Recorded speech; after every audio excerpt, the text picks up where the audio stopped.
शादी का प्रस्ताव को लेकर तो मैंने ये कहा था कि अगर मेरा पर्चा खुलेगा, पूज्य महाराष्ट्र अगर मेरा पर्चा खोलेंगे तो वो बता देंगे कि अगर मेरा शादी का संकल्प है या नहीं, इसमें कितनी सच्चाई है। तो ना मेरा पर्चा खुला, ना मेरे संकल्प के बारे में पता चला। जय श्री राम, जय श्री राधे। मैं हूँ शिवरंजनी तिवारी, यूट्यूब सेलिब्रिटी।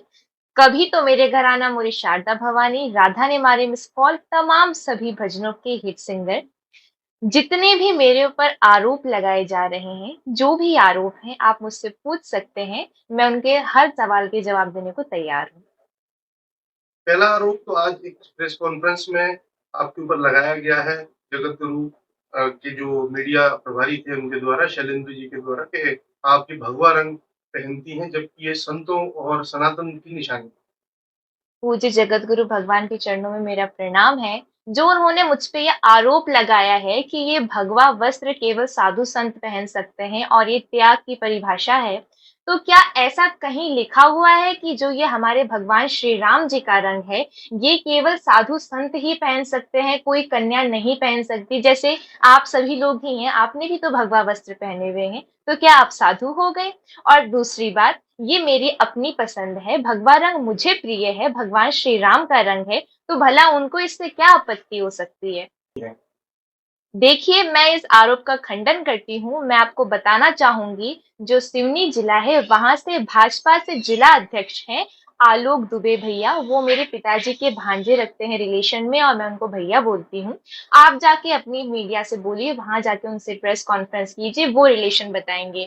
ये तो एक रिलेशन हुआ। और दूसरा, जो पूज्य जगतगुरु भगवान जी का ग्राम है, दिघौरी ग्राम, उसी ग्राम में मेरी बुआ जी उपाध्याय परिवार में ही ब्याही गई हैं। बंडोल में मेरे फूफा जी रहते हैं, संस्कृत के रिटायर्ड प्रोफेसर हैं। उनकी एज होगी 78 80 के आसपास। उनका नाम है तीरथ प्रसाद उपाध्याय जी। आप जाके उनसे भी पता कर सकते हैं। ये तो मैंने दो ही रिलेशन बताए, ऐसे कई रिलेशन हैं, आप वहां जाके पता कीजिए। तेल को लेकर काफी चर्चा है कि तेल का प्रचार करने के लिए आपकी गाड़ी में एक स्टिकर लगा हुआ है। तेल क्या है और आपके परिवार का बैकग्राउंड एक बार हम जानना चाहेंगे।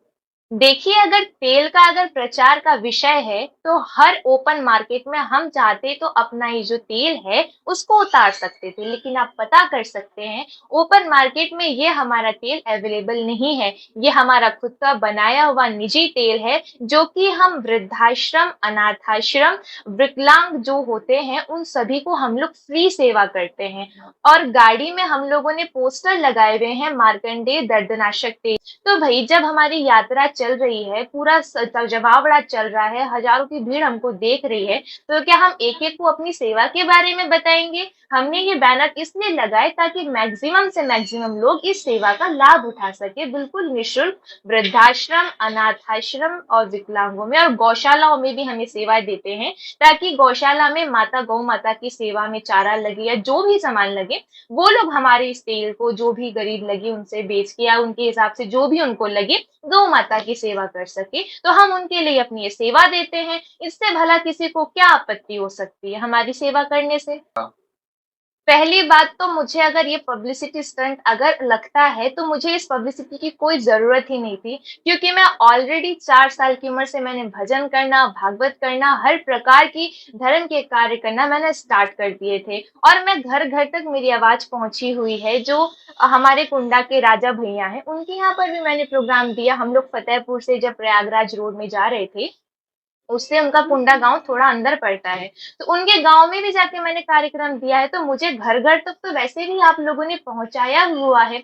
और रही बात शादी का प्रस्ताव को लेकर, तो मैंने ये कहा था कि अगर मेरा पर्चा खुलेगा, पूज्य महाराष्ट्र अगर मेरा पर्चा खोलेंगे तो वो बता देंगे कि अगर मेरा शादी का संकल्प है या नहीं, इसमें कितनी सच्चाई है। तो ना मेरा पर्चा खुला, ना मेरे संकल्प के बारे में पता चला। और मैं आपके चैनल से बताना चाहूंगी, मेरा शादी का कोई संकल्प ही नहीं था। मेरा जो संकल्प था वो ये था कि मैं पूज्य बालाजी के दर्शन करूं। और जिस सफर में मैं चली हूँ, चूंकि मैंने पहले भी बताया है, जब मैंने 11वीं में बायो ली थी, तभी मैं सोच चुकी थी कि मैं कैंसर के ही फील्ड में जाऊंगी। तो मैंने ये प्रार्थना करी थी कि भगवान, मैं जिस पथ पे जा रही हूँ, इस पर मुझे सक्सेस दे देना। शादी का तो मैंने कभी कोई संकल्प लिया ही नहीं। और भला ऐसा कभी सुना है आपने कि कोई संकल्प ले लेता है शादी का?